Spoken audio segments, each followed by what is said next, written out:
SnapTech IT is the expert go-to resource for all things CMMC, education, certification, preparation, and ongoing managed IT. Manage, secure, grow. Check it out at snaptechit.com. Hey everybody, and welcome back to another episode of 123 CMMC. My name is Dana Mantilia, and I am your host. And here's Carl. Hey Carl, how are you? I'm great. Thanks, Dana. Good to see you again. Good to see you too. So we have a interesting topic. I don't think we've covered this at all. Remediation advice. So this is what to talk about. Yeah, I mean, this is the real one everybody's nervous about, I think, right? It's like, you see lots of talk about like, getting assessed and lots of talk about like, I need to find a way to be in compliance. But really, this is the nuts and bolts of what it really means is how are you going to plan to get yourself there? And there's lots of ins and outs of it. So look, I could see why lots of people have questions because a lot of time their question about CMMC is like, what is all this going to cost me? And the reality of it is you typically don't know until you've assessed it and you put together a plan. And that plan, a plan of action and milestones is usually a remediation plan of action and milestones, things that you need to get done that were gaps. So what needs to be fixed or remediated? And so it's something that you need to have as a functional plan to get you to compliance. And then you need a functioning remediation ongoing plan for how you handle things that pop up, vulnerabilities, threat actions, so forth, so on. It's not the same as your incident response plan, but it's just generally your policy and procedure around remediating. How do you go about it? Okay, well, that ties right into our first question. So what is the purpose of a remediation plan? Well, it takes on a few different things from a compliance standpoint. Look, some organizations are able to get provisional acceptance to contracts, even if they don't fully meet a compliance requirement, because they can state a plan that shows that they're going to do it within a certain time frame. That provisional approval is a very serious remediation plan in that sense, because then you're submitting your system security plan, your plan of action and milestones, and it's essentially a promise that you're going to do it. And so that could become a problem if you state that and then don't follow through. Mm-hmm. That's where you could have like false claim acts, or at least you could have fines that could come through, or you could be, removed from a contract. Who knows what the actual resolution will be, but it won't be pleasant likely if you formally state, I'm going to do this, and then you don't follow through.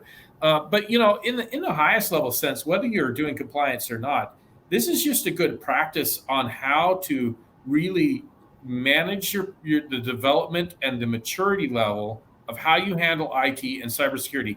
And at the highest level, that's what all of the CMMC stuff is about, is the desire to raise the general ability to have cyber defense, the general awareness and the general ability to prevent bad things from happening that will relate to the company, but also our society as a whole. And so this is the core. This is the crux right here is what are you going to do about it? Where's your plan?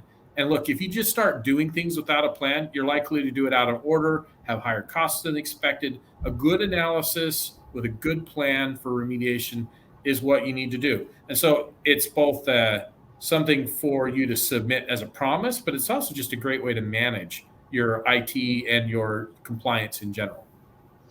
Okay, so getting into that, so what specifically is included in a remediation plan versus maybe an incident response plan? Well, so remediation is about saying, look, we've identified, out of the, let's say the NIST 800-171 controls, or which is identical to CMMC level 2 now, in the CMMC version 2. So that's not confusing enough, right? Mm-hmm. There's these 110 controls, and you might get an assessment, go through and say, you know what, we're really not doing 75 of these. We got nothing, and we really need to get into it. And I'm telling you, that's not an exaggeration. That's super common. I've seen much worse than that even as we get out there, because a lot of folks are just beginning their journey here, and they've got a lot of bad practices that need to be worked on. And so it's about specifically creating a system security plan, a plan of action and milestones document where you're going to list out the controls, you're going to list out the projects you're going to do, and generally the timelines you're going to try to get them done by. That's the milestone piece of it, right? And so you're going to say, okay, yeah, we're going to address all the things related to authentication and identity access management. Here's the project we're going to do, and we're going to have it done by X date.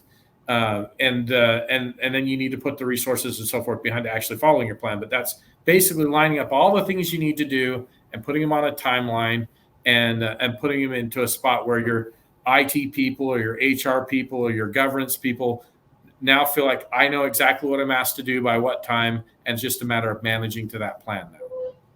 So the remediation plan is basically, this is what we're not doing, but our plan to get so that we are doing. And then the incident response plan is that, and then when it does happen, something really bad happens, this is how we're going to deal with it. Yeah, I mean, look, the two interplay. Incident response is really specific about who needs to be alerted. Are we calling the attorney? At what point in time do we call insurance? How do we talk to the customer? Who talks to the customer? It's really super tactical on an incident response policy and plan. The remediation is really like, okay, we've identified this gap. Maybe this incident showed us this gap that we have. So now what are the new gaps that we have that we need now to fix? The fix plan is your remediation plan. Perfect way to put it. Okay. So what is vulnerability remediation, and how does this step help you during your CMMC audit?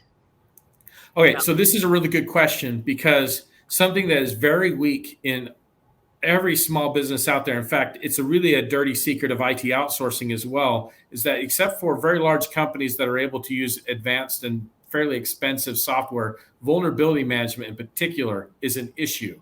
And vulnerabilities are simple things like, hey, I didn't get this patch, and so now I'm vulnerable to the Bluekeep vulnerability, or I'm vulnerable to the Exchange Hafnium attack. These are ones that just happened last year. Therefore, because that patch isn't in place, or maybe there isn't a patch in place, but the vulnerability has been identified, because of that, now I'm at risk and much more likely to get hacked or have my information stolen or my controlled unclassified information accessed. And so these vulnerabilities need to be scanned for. And when you get the list of all the ones that are found, which is typically thousands, you need to then figure out an ongoing management plan for that. And so that's really answering the question of the difference between a plan you might create, say, from an assessment and an ongoing remediation plan. And so it could be like, for instance, from a vulnerability standpoint, you might say, look, our policy is to address critical and high risk vulnerabilities within X amount of time, and medium within X amount of time, and maybe informational ones are considered not reading our risk threshold, so we don't address them at all. Those are really common examples of the way that you might handle a plan for remediating vulnerability. And there's really specific things called out in the CMMC policies and the standards about being able to do vulnerability management and having a plan for how you're going to remediate those and constantly manage that, because they come up every day and there are thousands of them. Because like, if you think about it, like maybe your web browser, Chrome, has like 10 vulnerabilities that just were found on it. And you need to fix it. Well, if you've got 100 machines, you've got that vulnerability 100 times now. And if it was 10 of them found, you've got it 1,000 times. But the one fix is to just get Chrome updated on those 100 machines. As an example, that would be your plan. Well, that was very good. That was very helpful explanation there. It was. All right. So what level 2 certification under CMMC 2.0 will manufacturers be required to have a remediation plan? Well, this is kind of like a thing that's changed in 2.0 is, first of all, you're supposed to have a system security plan or SSP and a plan of action milestones in all levels. But there is a real distinction now, because some levels of CMMC implementation will allow you to not only have it, but also use it for provisional grace period, as we discussed before. And some will no longer allow a plan of action to be submitted. You either have it or you don't, and you'll get a finding on the audit. That doesn't mean you shouldn't have those documents and be operating by them, but so everybody should be doing a system security plan document and have a regular plan of action milestones and remediation plan going. But some of the levels will allow you to submit it for provisional approval. So my understanding of and this is probably something that there might even be greater clarification on it during the current public review period that's happening, is sometimes it's expected that folks at level 2 will be able to use plan of action milestones for provisional approval now, whereas before they maybe not wouldn't. And then there are folks at level 3 will not be able to. They need to have them, but they will not be able to use them for provisional approval. And so there's just some changes that have happened there. And I don't really know how that's going to sort when it's all said and done. In general, I think they made it a little easier than it was in first. But the point is like, this is a practice you should be following regardless of whether you're going to try to use it for provisional approval for a contract or not. Some of the levels are going to be required to have them in place. Well, all the levels want you to have them in place. Some of them, you could even leverage them for provisional access. I guess maybe that's a simpler way of saying it. I was just thinking, I think that one of the things that might be the gotcha with this is the ongoing monitoring of it, because we're very check the box people by nature. Like, okay, this plan is done, right? Check the box. But when it's got to be an ongoing thing, that it's consistently things are popping up. So even if you created the plan last month, you still need to keep an eye. Yeah, I mean that's like the fundamental thing of this in general, right? You first need to have it documented. That typically means you need a policy. That's what system security plan of action milestone. It's all about writing it down. So you just put the stake in the sand somewhere. Then you need to have the controls that actually execute your policies and the projects going that actually execute your remediation that you've stated you're going to do. And then you need to have it audited or ongoing managed, right? If you don't have all three of those steps always in function in your business, you're not going to get approval from the compliance standpoint, but you're also failing to really do a good job. It's like, I can't tell you how many times in my life I've seen somebody like, hey, we've got a backup. I said, well, have you checked to ever see if it's working? And I'm like, well, no, but I pay somebody to provide backup for me. So well, why don't we take a look? Oh, look, it hasn't run for 3 years or pretty ridiculous stuff, right? But it's amazing that, the value of, one, stating what it is you want to have done by a policy, and then 2, implementing it, and then 3, verifying it's actually implemented or ongoing management or running. And so you got to have all 3 of those things in motion. And so it's not just an assessment. It's not just getting through compliance, but it's about a new behavior, right? So. Yeah, which ties into our next question, which is other regular businesses. So is a remediation plan just for businesses looking to get CMMC, or does this apply to all businesses that want to shore up their security posture? Look, another way of referring to this is maybe as an IT roadmap, and we've been doing that for customers of all kinds for years, which is basically, look, if you want to do a better job with your IT, if you want to reduce risk, I mean, that's what a lot of this is really coming down to. It's like, look, there's risk in being connected to the internet. There's risk in transacting business across computers. It just is. And it's more risky than ever. And so, you want to have a plan to improve it. If you know that you're not doing a great job, you get your assessment, you need to improve it. So create your plan. And this applies to any business universally. In the CMMC world, we want to call them system security plans and plan of action milestones. And we want to make sure the list of questions that are required are answered. You can answer more than that, but you want to, another business may not have to have specifically those 110 controls, but nonetheless, having a plan, going about it methodically with a budget and a multi-year view is just good IT. It's just good systems management. Yeah. Well said. Well said. All right. So what advice can you offer for businesses that do not have a remediation plan in place, as well as those that have one, but they might need a little sprucing up? Yeah. Well, this is an interesting question because I think it really has a lot to do with the operational maturity of a company. I could certainly relate to in my business as we started it. Initially it was me, myself, and I. And let's say maybe it wasn't as mature as it could have been. We're out there. I was out there helping people with their IT, and then I started to build processes, and I realized, we really need to do a better job in areas, and we just started this practice. And I think more than anything, this is a leadership problem, and it's about discipline to continue and realize it's a journey, not a destination. And what I say by leadership problem is it's like, look, if you go to your IT team and say, hey, we need to be CMMC compliant, put together a plan, they do it, and you're like, okay, done. And you never follow up, you never ask for that additional ongoing audit piece. If you don't understand fundamentally how to manage, say, your IT team or your IT provider to make sure they're doing these things, then you really haven't done it.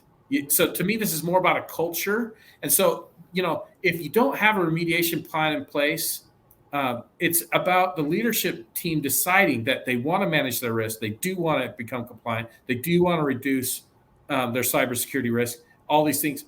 Then they need to just get the process started. Mhm. Even if it's as simple as give me 5 things that you need to do, and then maybe turn it into something more formal. It's more of a culture of constant improvement. Change it 1% every day rather than 50% 2 times a year or whatever, that because it's more about the ongoing management, the ongoing discipline to constantly be asking, where am I vulnerable and what do I need to fix and how do I stay on plan? I see plenty of small businesses that struggle with that level of discipline. And so, look, work with an organization that can help you with it, or introduce somebody to your organization to do that. But ultimately, this comes down to how can you start? Well, we start basic. Just make sure you get that meeting scheduled. Just make sure you're regularly asking the questions, and it will begin to improve. And as you go, you will get better and better at it. And so, if you have one that's anemic that needs to be strengthened, my guess is it's because you're simply not giving it enough time and attention or enough regularity and discipline. And so it comes down to leadership, and it comes down to discipline of following through. Mm-hmm. I agree. I also think that, even some of these smaller organizations, that you could assign somebody that could kind of be in charge of making sure they start getting some of these things implemented. And by having somebody that maybe you pay them a little bit extra and they're additional responsibility, I always call this the BISO, the Business Information Security Officer. So kind of helps with getting some of the compliance things in place. And, again, I'm starting with people that are not really doing much of anything, that's just a good place to kind of. Yeah, that's a really good point, is who's responsible for it is the number one first question. Like if you just think my IT people should do this or whatever, but you've never specifically stated in a job requirement, you've never held them accountable to it, nobody's specifically responsible. And that is a great way to do this. Pick out somebody. Look, I've seen a lot of manufacturers, the person they grab isn't even on the IT team. They're somebody that just already handles control systems for them, or they just, in general, that's their role is to be detail oriented, policy driven, and they help hold the other business units, accountable, IT included, ownership included, HR included, because the policies really go wider than just IT anyway. But the point is that having somebody specifically with the responsibility, that's a good winning first step. Great suggestion. Mm-hmm. I think it's a good idea. That person also can probably relate to some of the other employees a little bit better than just the IT people, because sometimes I think there's a bit of a disconnect with that IT person that's very intelligent, but they may not think the same way and process information the same way as some of the other employees. Well, it's just part about recognizing that although IT needs to be compliant, compliancy management is oftentimes not specifically an IT function. Mm-hmm. Yep. Well, this is really, really good. Thank you so much. I'm glad that we touched on remediation, because that's not really something we've done yet so far. So now we have. Great. Well, that's what we're here to do, is try to introduce topics and give thoughts, and hopefully people find it helpful. Absolutely. Well, thank you, Carl, very, very much for your time and expertise. All right. No problem. Thanks, Dana. Appreciate it. All right. Thank you, everybody, for watching and listening. And we hope to see you on the next episode of 123 CMMC. Bye-bye. SnapTech IT is the expert go-to resource for all things CMMC, education, certification, preparation, and ongoing managed IT. Manage, secure, grow. Check it out at snaptechit.com.